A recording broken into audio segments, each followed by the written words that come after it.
各位早晨，歡迎大家嚟到創業學堂啦。聽到我今日呢一個嘅主題喎，今日講嘅主題係講男士健康嘅。咁喺開始之先啦，咁我先自我介紹啦。我叫 Stephanie，咁我本業係一個半永久化妝師，而我而家喺 Amway 呢度係一個金章嚟嘅。咁好啦，咁講翻男士健康呢一個話題啦。咁我又想問下，即係各位男士啦，或者各位女士啦，你哋平時見你身邊嘅老公啊、男朋友啊，或者爸爸身體唔舒服嘅時候，佢哋第一個反應係啲乜嘢咧？通常佢哋係咪會咁講，頂得順冇事，跟住或者係咁講咯，瞓醒覺就得啦，或者睇乜鬼嘢醫生咧，嘥錢啊！嗱，中國人傳統觀念就話男兒有淚不輕彈，男人好似天生就好似一個即係多遮風擋雨嘅角色喺度嘅。但係根據世界衛生組織同埋衛生署嘅數據咧，男士嘅平均壽命普遍係比女性係短5至6年嘅。點解咧？唔係因為男人嘅基因差，而係因為男人普遍有痛不說，有病不寒。今日我哋就唔講深奧嘅醫學理論，我哋就直接講呢3個係最令男人頭痛、最影響男人尊嚴同埋生活質素嘅隱形危機，包括乜嘢咧？肥胖、脫髮同埋情緒問題。如果你或者你身邊嘅男人正就係要面對呢3座壓力山大嘅話咧，今日呢一個時間可能係會幫到你。我想問翻各位男士啦，唔知你哋有冇試過咁樣嘅畫面咧？每日翻工放工翻到屋企，成個人好似俾人榨乾咁，攤喺個梳化度，一邊飲啤酒一邊食外賣。有一日你突然間想揾翻你結婚嗰套西裝，你就或者幾年前買咗嗰條好貼身嘅牛仔褲啦，結果拉條鏈，啪一聲，哎呀，拉唔到，或者行多2層樓梯就發覺哇，上氣唔接下氣，喘晒氣，好似跑完馬拉松咁。你摸摸自己嘅肚腩仔，然後同自己講：唉，中年發福正常嘅。但係我要話俾你知，科學研究話俾我哋聽呢個唔係正常喎。呢個正係一個危機。醫學文獻佢顯示咗一樣嘢，就係話男士去到30歲之後體內嘅睾丸素水平每年會自動下降大約1%。換句說話嚟講，睾丸素下降係直接導致你嘅基礎代謝率暴跌。你食同以前嘅份量係一模一樣，身體嘅消化力就已經唔一樣，結果全部好大部分都變成脂肪。其實最致命嘅係男人發福，脂肪最中意匿喺邊度呢？就係你條腰咯，你個腹部。呢個唔係普通嘅皮下脂肪，而呢個我哋係俗稱為內臟脂肪。我諗大家可能有做 InBody 都聽過噶啦，內臟脂肪。咁好多嘅醫學研究證實，內臟脂肪係會不斷釋放發炎因子，直接係包圍你嘅肝、心臟同條血管嘅，引致咩事呢？高血壓啦、高血糖啦、高血脂、三高問題，甚至好多男士夜晚瞓覺扯鼻鼾扯到一半嘅時候，咦，突然間冇咗幾秒，嚇到你身邊嗰個即係氣都唞唔到。呢啲叫咩啊？呢啲有機會叫做睡眠窒息症，正就係肥胖引致嘅呼吸道受阻，大腦長期缺氧所以個肚腩唔係福氣嚟噶，呢個內臟脂肪係求救信號嚟噶。講到呢度，除咗肚腩之外，仲有第2個令男人最心痛嘅畫面，通常都會發生喺洗手間。每朝起身，可能你沖涼洗頭，沖完涼洗完頭之後，你發覺咦，點解個浴缸有一大紮頭髮塞住咗喺個渠位度咧？咁你用毛巾抹一抹頭，咦，摸一摸塊鏡，咦，點解好似個頭個髮線向上移嘅咧？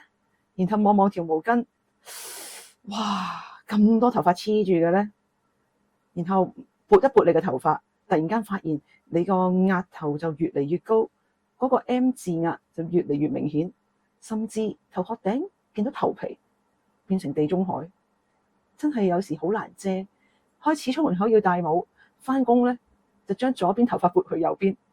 其實有風吹過嘅時候都好驚，因為好怕突然間將個天靈蓋反咗出嚟。我絕對冇任何貶義。不過我哋真係要好好咁去注意男士嘅頭髮。好多人以為咧甩頭髮咧係用錯洗頭水或者淨係熱氣啦，但係原來臨床醫學研究顯示咧，超過95%嘅男士脫髮咧係都屬於一個雄性禿。科學家咧發現一樣嘢喎，佢話男性嘅體內咧嘅雄性激素啦，即係睾丸酮，會被身體一個叫做5α還原酶嘅物質轉化成為一種叫做 DHT 嘅超強荷爾蒙。呢個 DHT 嘅毛囊嘅係有啲，即係佢係咩嚟嘅咧？佢係一個毛囊嘅頭號殺手喎。佢係不斷攻擊你頭殼頂嘅毛囊，令到毛囊萎縮變細，頭髮變得越嚟越幼，最後毛囊壞死，咁就唔再生出頭髮噶啦。咁頭髮冇咗，雖然就唔會死人嘅，但係對生活嘅打擊咧都唔係細嘅。研究指出咧，脫髮令到男士嘅視覺年齡瞬間老咗係5至10歲。咁如果喺職場上邊、社交上邊，好多男士因為脫髮咧就冇咗自信心，甚至咧會影響咗佢嘅社交，成為有個社交焦慮添。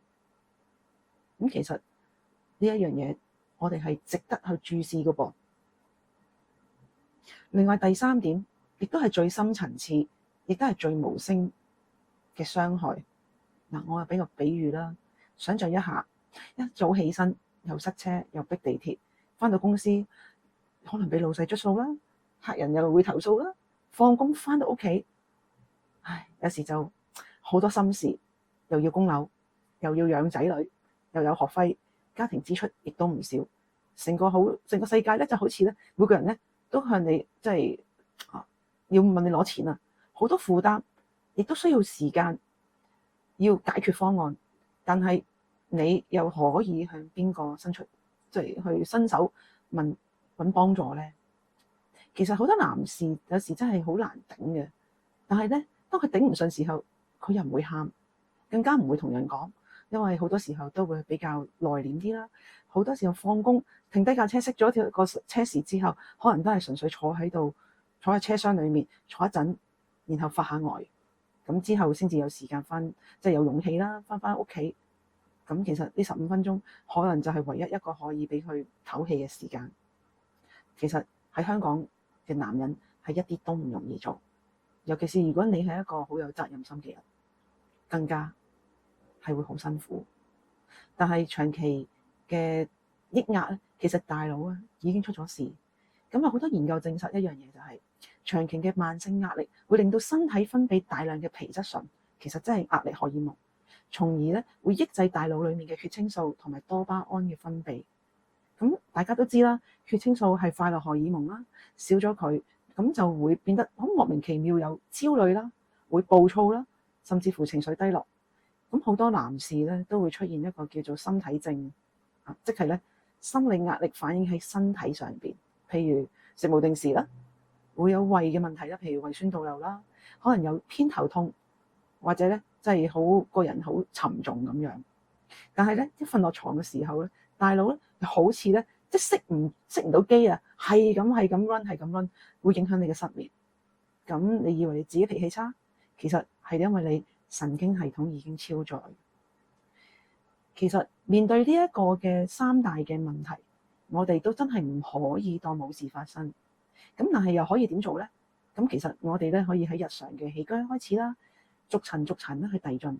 咁咧俾大家一啲嘅方法，可以喺4大嘅範疇裡面逐一咧去去認真去處理咧。咁將最後我哋嘅最核心嘅問題啦，亦都會係可以咧迎刃而解。咁當然啦，係有層次嘅。咁第一點係點樣去處理咧？就係一個飲食嘅習慣啦。首先啦，我哋真係冇辦法嘅。有時我哋工作時候好多應酬啦，尤其是男士嘅時候，可能都會食嘢會比較重味啦，或者可能飲多幾杯啦，煎炸澱粉質啊，亦都真係走唔開嘅。咁可以點樣做咧？咁可以有咧喺個策略上面咧作一啲嘅改善。嗱，譬如啦，我哋咧可以咧行一個叫低血糖嘅低 GI 嘅飲食啦。咁咧低血糖嘅飲食咧，其實可以參考啲咩咧？地中海飲食係啦。咁咧將你個血糖降低啦，或者如果我飲食好難去地中海飲食喎，咁可以點咧？咁咧譬如話，我哋可以將白飯變成糙米啦，或者變成藜麥啦。應酬時候就飲少啲酒，食多啲菜，減少高糖、高精製澱粉質。咁亦都可以咧喺源頭裏面咧去控制血糖啦，即係防止呢個嘅胰島素突然間嘣一聲向上升啦。咁身體咧就唔會瘋狂咧去製造脂肪，亦都可以咧減少體內裏面嘅一啲嘅發炎指數。咁有時亦都可以咧借助一啲嘅營養素啦，譬如我哋嘅一個嘅杏仁飲品啦，亦都可以咧控制到個血糖，幫到你哋嘅。咁而第二個方面咧，個方針咧就係運動嘅鍛鍊啦。嗱，好多人咧都會話，我放咗工，我又要翻工，放咗工咁辛苦，點運動啊？咁其實咧，你又唔需要好似馬拉松咁樣嘅，我哋就係做少少一個嘅一個嘅抗阻力嘅訓練啦。譬如有啲負重運動啦，HIIT 咧都好適合嘅喎。咁而具體嚟講嘅話咧，科學咧亦都有證實啦，做一啲重訓，譬如話舉啞鈴啊、深蹲啊，都咧有效咧，可以咧刺激中年男士嘅睾丸素嘅分泌，幫助你咧增肌減脂嘅，提升你嘅代謝都好緊要㗎。同時咧有氧運動咧可以刺激大腦釋放更多安多酚。咁呢個咧係天然嘅止痛同埋一個快樂嘅物質。行完一日沙場做咁辛苦，係咪出咗一身汗？咁咧呢個都係一個好好嘅舒壓嘅方法嚟㗎。咁另外第三樣咧就係作息啦，要定時。呢個係最免費，但係亦都唔係咁容易做到。我哋首先就係要改變睡眠啦。但係男人咧，其實咧最平嘅解藥咧，偏偏咧，即係好多人咧都會係唔用佢咯。咁但係我哋又好重要呢樣嘢喎，點樣瞓覺咧？我哋就學習啦，去建立一個黃金睡眠嘅規律啦。盡量咧就喺11點前咧就瞓覺，而咧確保我哋有個高質素嘅深度睡眠。另外咧，我哋將藍光啦，即係你嘅手機咧，預先個小時咧就放低啦，俾翻少少自己一啲嘅時間去進入一個夢鄉。咁咧，具體嘅好處有咩？係點樣咧？就臨床醫學研究咧都顯示嘅，人體咧高達70% 嘅生長激素同埋睾丸酮咧，係喺深度嘅深層睡眠嘅期間會分泌。如果你每日咧先瞓得嗰4-5個鐘頭嘅話，或者個睡眠質素差啦，你都會即係可能你都會諗住食幾粒藥會唔會幫到手咧？其實都冇用㗎。嗱，每晚咧瞓7至8個鐘頭，你個肚腩仔咧就可以減得快啲，頭髮咧亦都咧就可以咧 hold 得住，大腦神經咧亦都可以得到修復，情緒咧亦都得到舒緩喎。講到第4點啦，就係呢個嘅營養調節啦。咁當你建立好一個嘅飲食啦、運動啦同作息嘅基礎之後咧，想加快嗰個嘅成效啦，針對翻呢個肥胖、脫髮同埋情緒呢3大問題咧，我哋咧就會去進行一個咧要精準、有科學實證嘅關鍵營養素，幫助你咧係修復呢個細胞。咁呢個咧係非常之重要嘅事嚟嘅喎。咁第一，如果我哋針對喺呢個肥胖上面咧，我哋都需要咧係即係補充翻一啲嘅優質嘅蛋白質啦，咁同埋呢個膳食纖維，而我哋嘅 fiber 同埋嗰個嘅全植物蛋白粉咧都非常之可以幫得到。仲有一個咧就係呢個杏仁飲品啦，佢咧可以咧幫你咧調節個血糖嘅喎。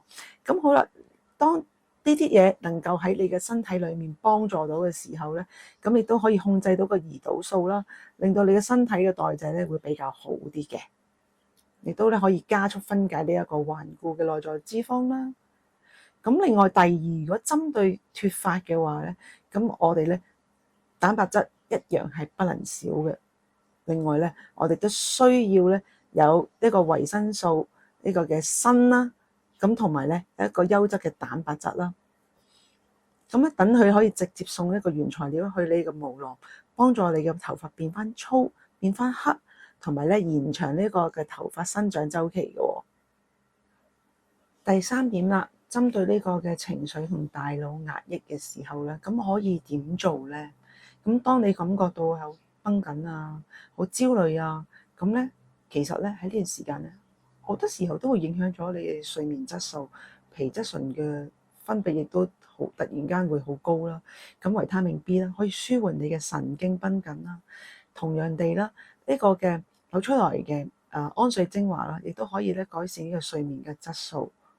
如果喺呢一個嘅細胞層面嚟講咧，我哋嘅肌原因活咧可以修復細胞，同時間咧都有臨床實驗咧去證實咧就係能夠咧可以改善呢個睡眠質素嘅喎。與此同時咧，我哋都需要咧係將嗰個腸道健康咧去調整啦，就係啦，可以用益生菌啦，改善腸道健康，而影響到嗰個嘅即係令到嗰個腸道好嘅時候咧，其實咧你個血清素分泌亦都會比較好。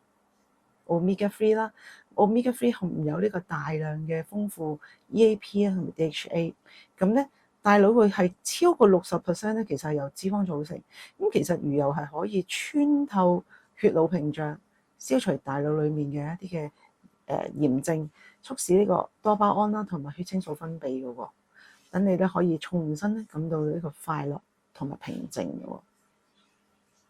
好啦，咁啊講到咁耐啦，好似全部都係男人嘅責任咁樣啦，係咪？咁好啦，作為家人嘅我哋，咁點樣咧？